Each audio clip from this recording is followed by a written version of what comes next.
Hey guys, it's your favorite gamer Drunken Furies, and today I'm going to be doing a build guide video on the RiftSin.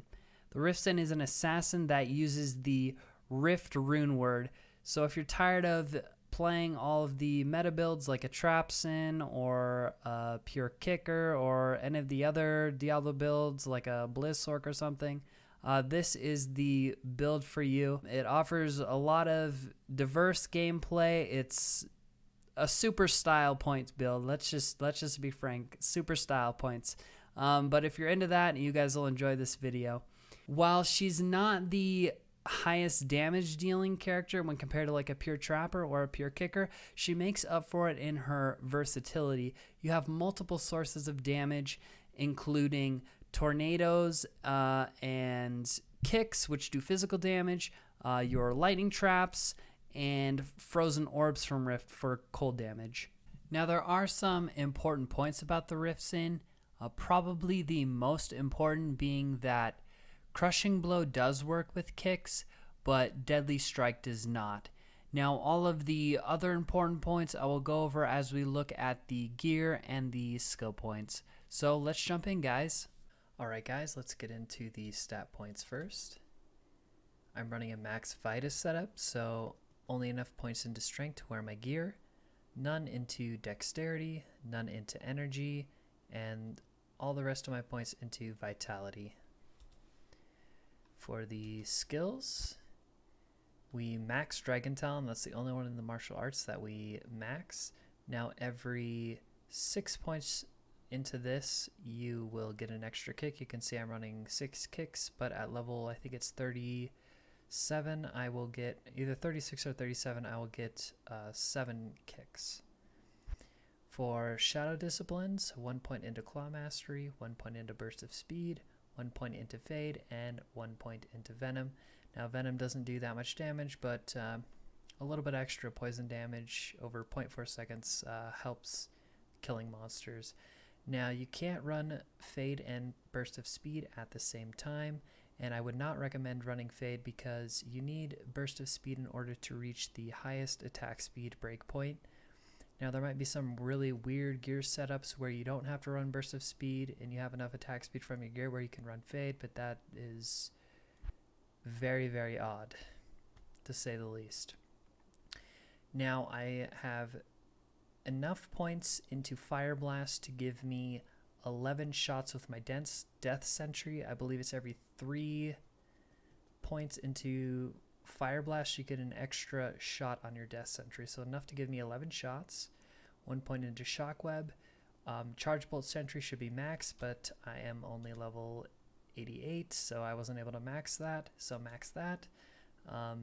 Max Lightning Sentry and max Death Sentry. I put 1 point into Sentinel, 1 point into Wake of Fire, 1 point into Blade Fury, and that is to all unlock Blade Shield, 1 point into that as well. Now if a monster hits you when you have Blade Shield, you have a chance to proc Frozen Orb. That means more crowd control, more damage, and Blade Shield looks pretty badass, as you will see. Now for the gear, let's start with my Mercenary. I'm running an Infinity setup. I geared my build more towards elemental damage, so that is why I'm running Infinity. Fortitude for the armor and Andy's Visage, super standard for this kind of setup. Now I will go over budget options for the RiftSin and the Mercenary as well, but that will be after this. And this Mercenary is a Act 2 Nightmare Offensive Mercenary, just for the might or for a little extra physical damage. Now for my gear, I'm running Rift and a Caduceus. Obviously we have to run Rift or else it wouldn't be a RiftSin. Now the base that you use for Rift, it does not matter. It can either be a War Scepter, a Divine Scepter, or a Caduceus. They all have the same attack speed, so that won't matter. And the damage doesn't matter because the damage for your kicks comes from your boots. So as long as you have a 4-socketed War Scepter, Divine Scepter, or Caduceus, it does not matter. Any of those will work. For the Helm, Like I said, I'm doing more of an elemental based build, so I'm running a Nightwings for the 2 to all skills, the percent cold damage. I also have an IAS and ED jewel in there. The IAS helps me reach the highest attack speed breakpoint for my kicks. The ED does work for kicks as long as it's not on the weapon, but we are a RiftSin, so we have to use Rift, so that doesn't really matter, but the ED is applied.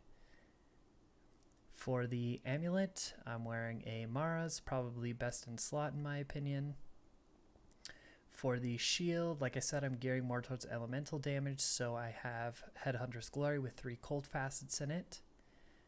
The armor is going to be Enigma, just because I want to teleport around. Now you can put 1 point into Dragon Flight to teleport onto mobs if you aren't able to use Enigma or don't want to, but I like being able to teleport around wherever I want to, so that's why I'm using that.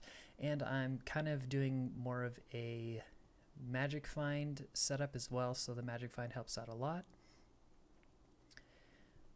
For the boots, I am using up to War Travs. Now, like I said earlier, the damage for your kicks comes from your boots, so whatever pair you decide to wear, you want to make sure that you up it. So in this case, War Travs was exceptional before, a pair of battle boots, so I only had to up it once.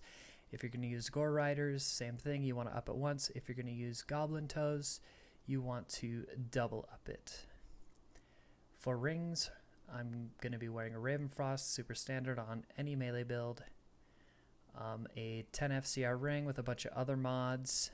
I'm hitting the 27 FCR breakpoint for cast speed, so any 10 FCR ring will work in my case. Arachnid Mesh for the 1 to all skills and 20 FCR. And then for the gloves, I'm wearing a pair of Drax for the life tap. It's just too good to pass up. I have Hellfire Torch, Annie, super standard. I'm wearing a bunch of MF, Res, small charms. I guess I have some life in there. I do have 1 FHR charm with a little bit of mana, and the FHR helps me reach, I think it's 15 FHR breakpoint, and then Trapped Grand Charms and a Geeds. Now you can run Martial Arts Grand Charms if you want better kick damage, but I'm running more elemental damage with this build. I'm also running a CTA and a Spirit on Switch. And one last thing, I just want to show you guys my res. I'm maxed on Fire and maxed on Lightning. Poison is fine, poison's not that important. And cold is kind of low, but I do have some supplemental items. Nightwings gives 8 flat cold absorb, and Ravenfrost gives 20% cold absorb, so even though it's low, I do have some supplemental items. Now let's get into the budget options for this build. So for the Merc, Reaper's Toll, Treachery, and G-Face works super well. We're staying with Rift because it wouldn't be RiftSin without it. A G-Face, you could also try using maybe a Shaco instead, just for more plus skills. But the Deadly Strike on this does not apply. We're mostly just using it for the Crushing Blow. I have a 2 to Traps, Ami, works just as well. For the shield, I'm running a Sanctuary, just an all-around solid shield, but if you can't find a Mao rune, a Storm Shield is also a super solid option on this build. If you have Drax and a Storm Shield, you're almost unkillable. For the armor, I'm running a Duress, more ED, faster hit recovery, Crushing Blow, and a bunch of res. For the boots, you can run an upped Gore Riders. Again, the Deadly Strike does not apply. Rings are going to be the same. Like I said, Ravenfrost is super standard, and then just this ring has FCR and we're not using Enigma, but I just kept it on just because it has a lot of life and mana and some fire res. For the belt, we're using a String of Ears for lifesteal and damage reduction. And for the gloves, we're just using a pair of Laying of Hands, mostly for the increased attack speed. Any pair of 20 increased attack speed gloves will do. Now the 350% damage to demons does not apply to kicks, unlike ED, so that does absolutely nothing for us, but the fire is kind of nice. But like I said, any pair of 20 IS gloves will be perfect for this build. Alright, now let's do a quick pit run so you guys can see this build in action. I normally run at player 7. If you're using some of the budget gear choices, you can run at a lower player setting. I don't see any problem with running like players 3 with pretty much any gear you choose. This build is perfectly capable. And I'm running about, I think the breakpoint's 215. We're a little above that, but that is okay. Buff up.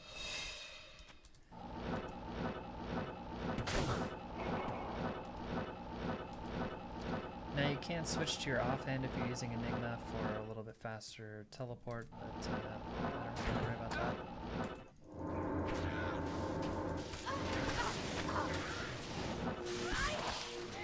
Archers, no brainer.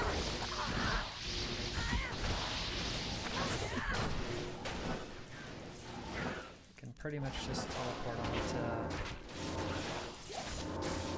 everything.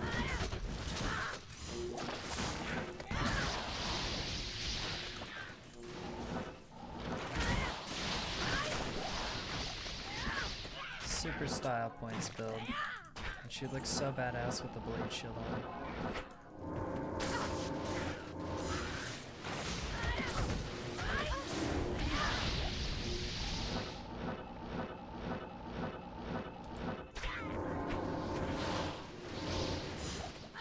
Sometimes stuff dies from the traps before you can even pick them. That's how insane it is.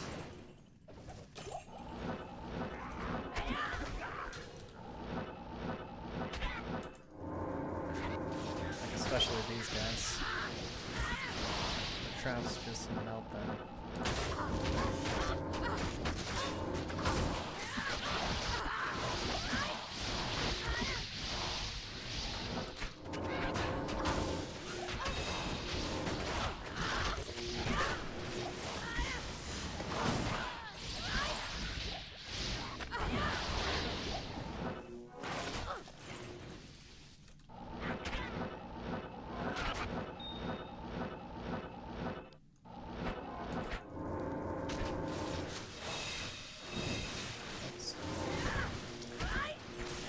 I just changed my hotkeys, guys, so I'm kind of all over the place. Need a lot of hotkeys for this character.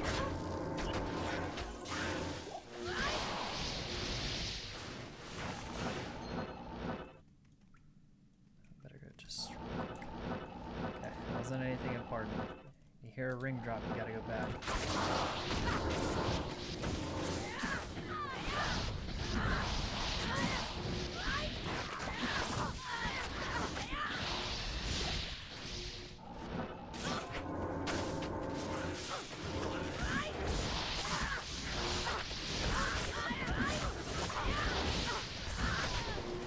See, when life taps proc, you just don't die.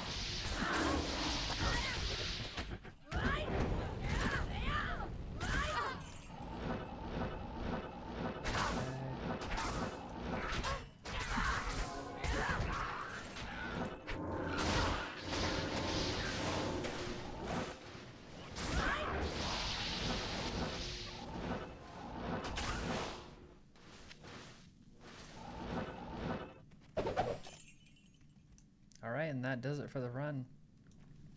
I hope you guys enjoyed this build. Now I will leave links in the description for number 1, an IAS calculator, so you can calculate the kick breakpoints that you're reaching with your gear, whichever gear you decide to use. I will also leave a link to the Amazon Basin Dragon Talon, so that you can kind of get more info on that and kicks in general. And also I will leave a link to my Twitch channel where I stream Diablo 2 content every single week. I hope you guys enjoyed this video. More build guides to come. Thank you so much for watching, guys. Have a good one.